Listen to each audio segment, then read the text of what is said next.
Hello my dear students, Anu free classes YouTube channel पर आप सभी का स्वागत है। मैं नवोदय विद्यालय या विद्या ज्ञान प्रवेश परीक्षा की मैथ की प्रैक्टिस यहाँ पर करवा रहा हूँ। आप लोग चलिए यहाँ से देखिए और अपनी योग्यता चेक करिए कि यहाँ से मतलब आप कितना कर ले जाते हैं।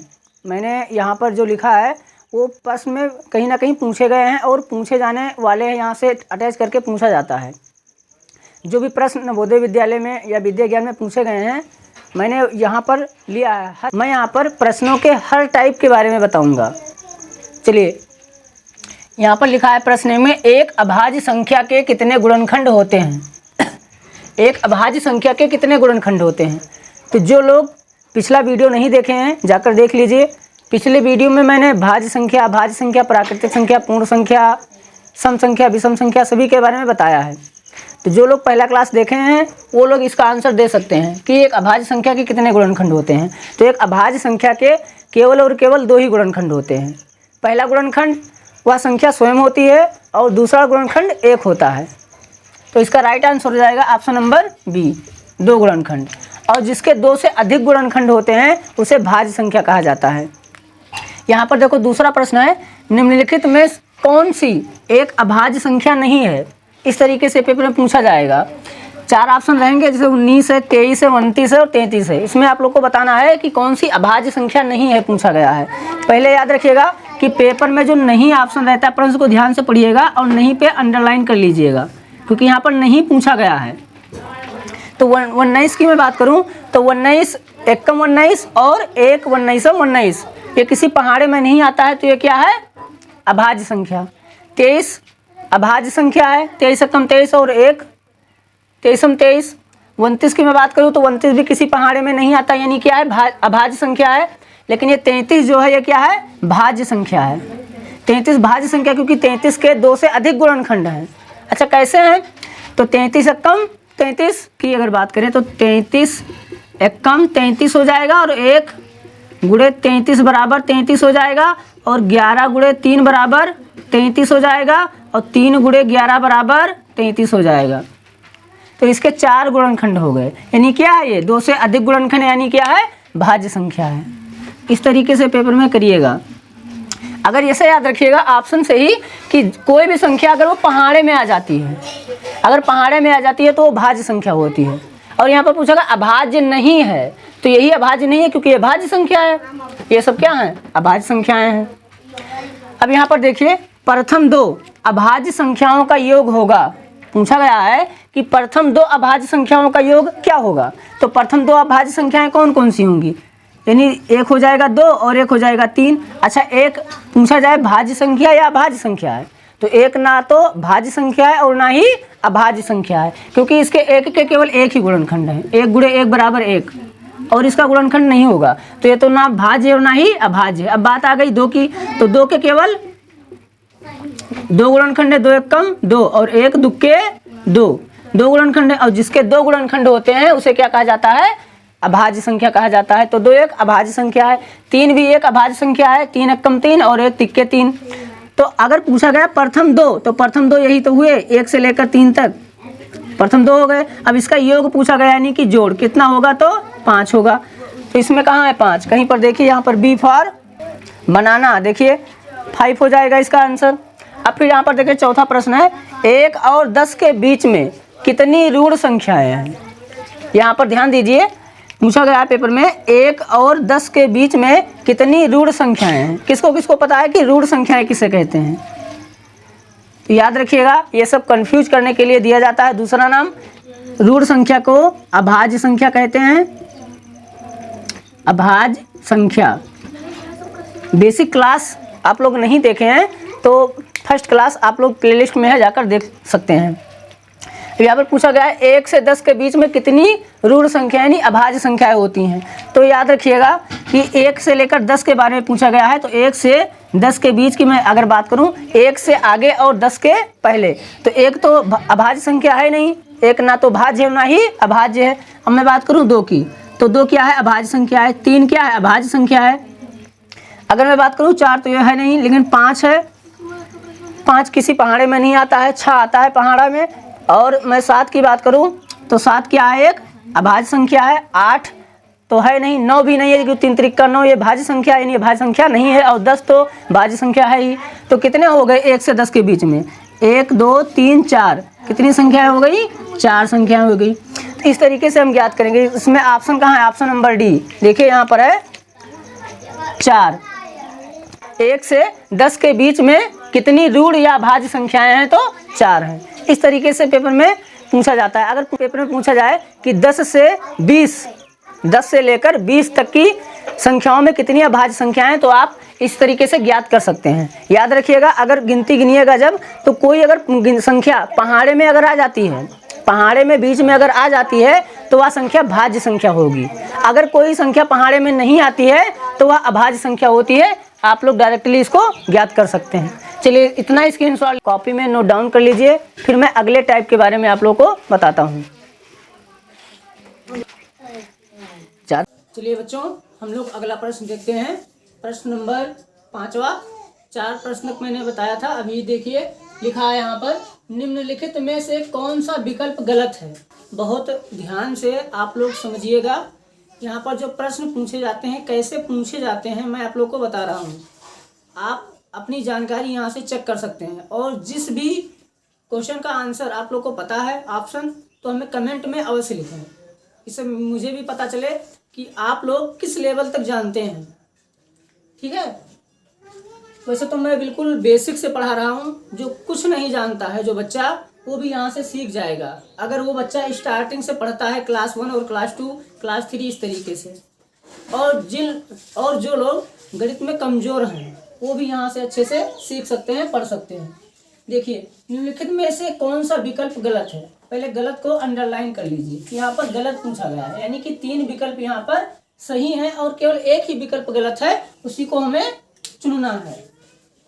तो देखिए यहाँ पर लिखा है 2 एक सम संख्या है। अच्छा, 2 के बारे में सब विकल्प लिखा है कि कह रहा है कि 2 एक सम संख्या है। तो आप लोग बताएं कि 2 क्या है? तो 2 एक सम संख्या है। मैंने पहली क्लास में ही बताया था सम संख्या विषम संख्या इसके बारे में। और यहाँ पर 2 एक अभाज्य संख्या है। अब इसमें कंफ्यूजन रहती है कि 2 एक अभाज्य संख्या है या भाज्य संख्या है। तो अगर पिछला वाला वीडियो आप लोग नहीं देखे हैं तो कृपया जाकर देख लीजिए। क्लास 1 संख्या पद्धति का क्लास 1 पार्ट 1 देख लीजिए आप लोग, वहाँ से समझ में आ जाएगा। तो 2 एक अभाज्य संख्या है क्योंकि इसके केवल 2 ही गुणनखंड हैं। जिसके तो केवल 2 ही गुणनखंड होते हैं उसे अभाज्य संख्या कहा जाता है। मैंने बार बार बताया है ये बात। दूसरा देखो यहाँ पर लिखा है 2 एक सम अभाज्य है। हाँ, तो ये भी बात सही है। 2 एक सम भी है और 2 एक अभाज्य भी है, इसीलिए 2 को सम अभाज्य कहा जाता है। पेपर में पूछा जाएगा 2 एक है क्या है? सम अभाज्य है, भाज्य है, अभाज्य है, इस तरीके से पूछा जाएगा। तो 2 एक क्या है? सम अभाज्य है। और डी ऑप्शन देखो लिखा है, तो 2 एक भाज्य संख्या है। ऑप्शन नंबर डी बता रहा है। तो याद रखिएगा, भाज्य संख्या होने के लिए क्या होना चाहिए? तो उसके उस संख्या के 2 से अधिक गुणनखंड होना चाहिए, और 2 के केवल 2 ही गुणनखंड है, अधिक तो है नहीं, यानी कि ये भाज्य संख्या नहीं है। और जो ऑप्शन नहीं है वही क्या है? गलत है। यानी ये ऑप्शन क्या लिखा है? गलत लिखा हुआ है। हमें गलत का चयन करना था, तो क्या हो जाएगा? ऑप्शन नंबर डी हो जाएगा। तो आप याद रखिए, जब पेपर करिएगा तो वहाँ पर प्रश्न ध्यान से पढ़िएगा कि क्या पूछ रहा है, क्योंकि आजकल कंपटीशन बहुत ज़्यादा है। थोड़ा पेपर में जो प्रश्न आएंगे वो कंफ्यूज करने वाले आएंगे। अब देखिए यहाँ पर है प्रश्न नंबर 6। यहाँ पर पूछा गया है 1 से 99 के बीच सभी अभाज्य संख्याओं के गुणनफल में इकाई का अंक होगा। यानी 1 से लेकर 99 के बीच जितनी भी अभाज्य संख्याएं आती हैं उनके गुणनफल में इकाई का अंक क्या होगा? यानी कि उसको हम अगर गुणा करते जाएं तो लास्ट में जो अंक आएगा उसमें इकाई का अंक क्या होगा, ये पूछा गया है। और यहाँ पर देखो लिखा है, यदि किन्हीं 2 संख्याओं का योग विषम हो तो उनका अंतर क्या होगा? यदि किन्हीं 2 संख्याओं का योग अगर विषम होता है, अगर हम कोई 2 संख्या को जोड़ते हैं और वह विषम संख्या आती है, तो कहा गया है कि उनका अंतर क्या होगा? अगर उनको हम घटाएंगे तो क्या आएगा? इसका आंसर आप लोग बताएं, जब तक मैं ये समझा देता हूं आप लोगों को कि 1 से 99 के बीच सभी अभाज्य संख्याओं के गुणनफल में इकाई का अंक क्या होगा। तो इसको ध्यान से समझिए। जैसे कि यहाँ पर है 1 से लेकर 99 की अभाज्य संख्या है, तो अभाज्य संख्याएं कहाँ से शुरू होती है? 2 से। 2 है, गुणनफल में इकाई का अंक पूछा गया, नहीं गुणा करें हम, तो 2 के बाद में क्या है? फिर 3 है, 3 के बाद में क्या है, फिर 5 है, 5 के बाद में क्या है, 7 है, फिर क्या है, 9 है नहीं, 8 है नहीं, 11 फिर आ जाएगा।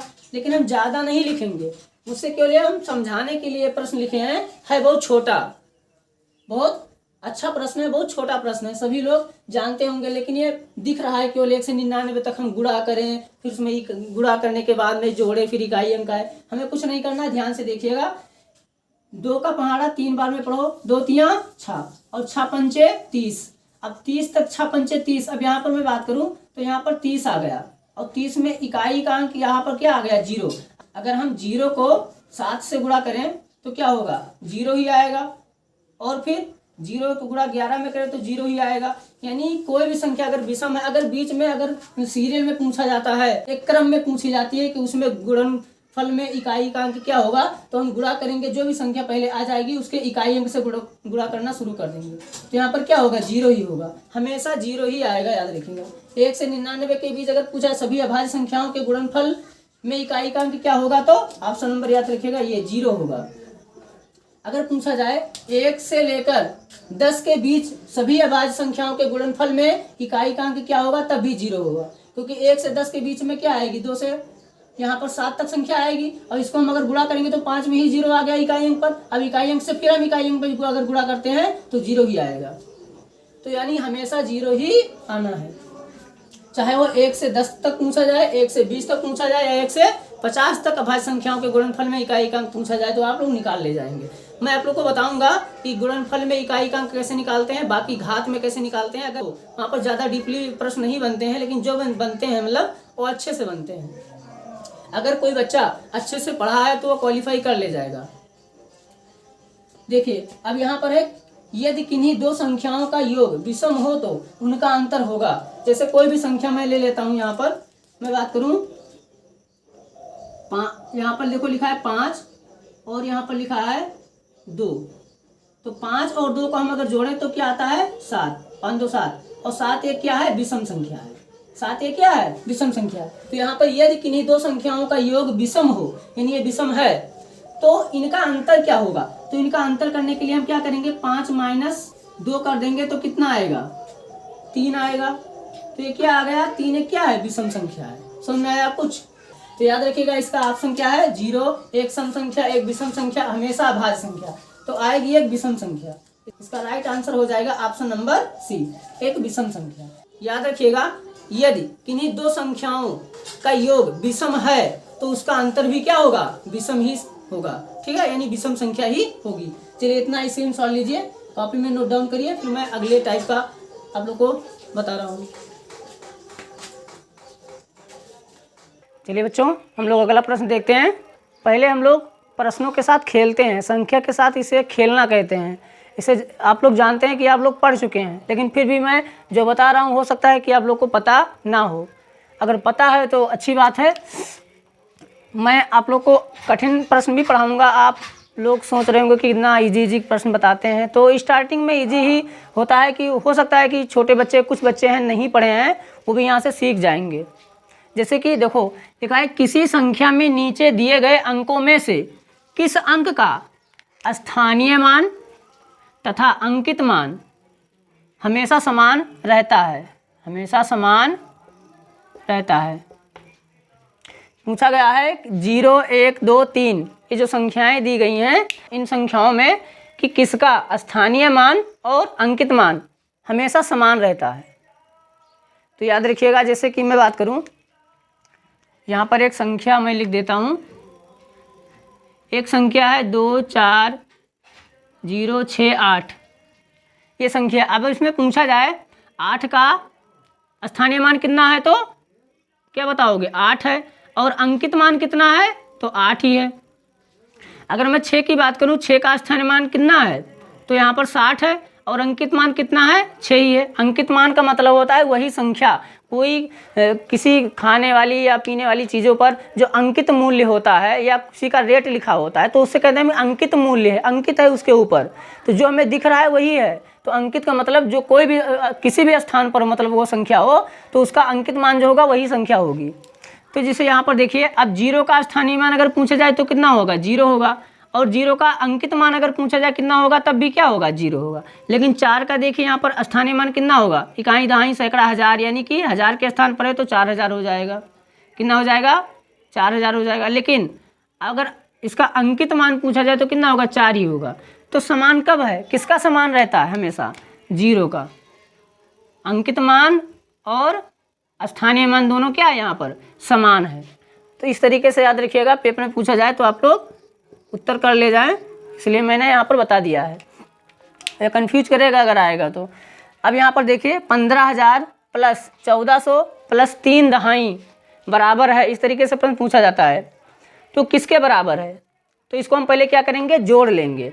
तो 15000 ये हो गया 15000, फिर यहाँ पर 1400 है, 1400 का मतलब है 1400, 1400। तो 1400 है, यानी कि 15000 में 1000 जोड़े तो कितना, 16000 हो जाएगा। और यहाँ पर कितना हो जाएगा, 400, तो 16400 हो जाएगा। अब 3 दहाई का मतलब क्या होता है, 3 × 10 यानी 30 हो जाएगा।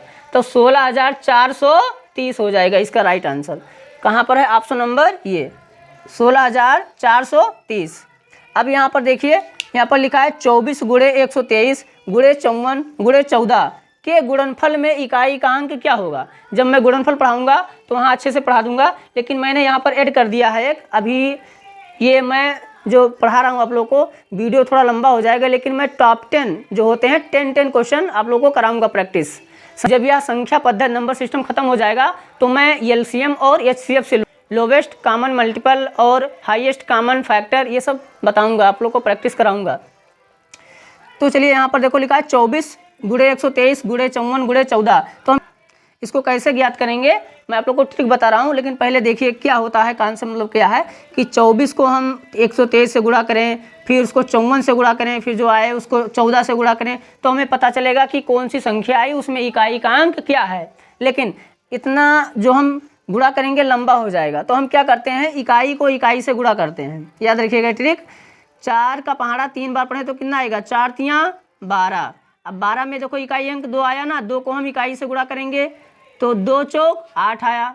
अब 8 को हम फिर से इकाई से गुणा करेंगे, 8 चौक 32 आया। अब 32 में देखो क्या इकाई का अंक 2 है, क्या है, 2 है। तो इसका राइट आंसर क्या हो जाएगा, ऑप्शन नंबर बी 2 हो जाएगा। इस तरीके से हम गुणनखंड में इकाई का अंक ज्ञात करते हैं।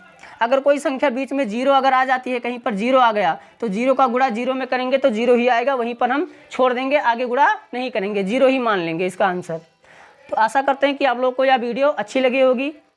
अगर आप लोगों के कोई हित मित्र, यार दोस्त, रिश्तेदार, नातेदार, भाई बहन, कोई भी अगर नवोदय विद्यालय क्लास 6 प्रवेश परीक्षा और विद्या ज्ञान क्लास 6 प्रवेश परीक्षा की अगर तैयारी कर रहे हैं तो इस वीडियो को उनके साथ अवश्य शेयर करें।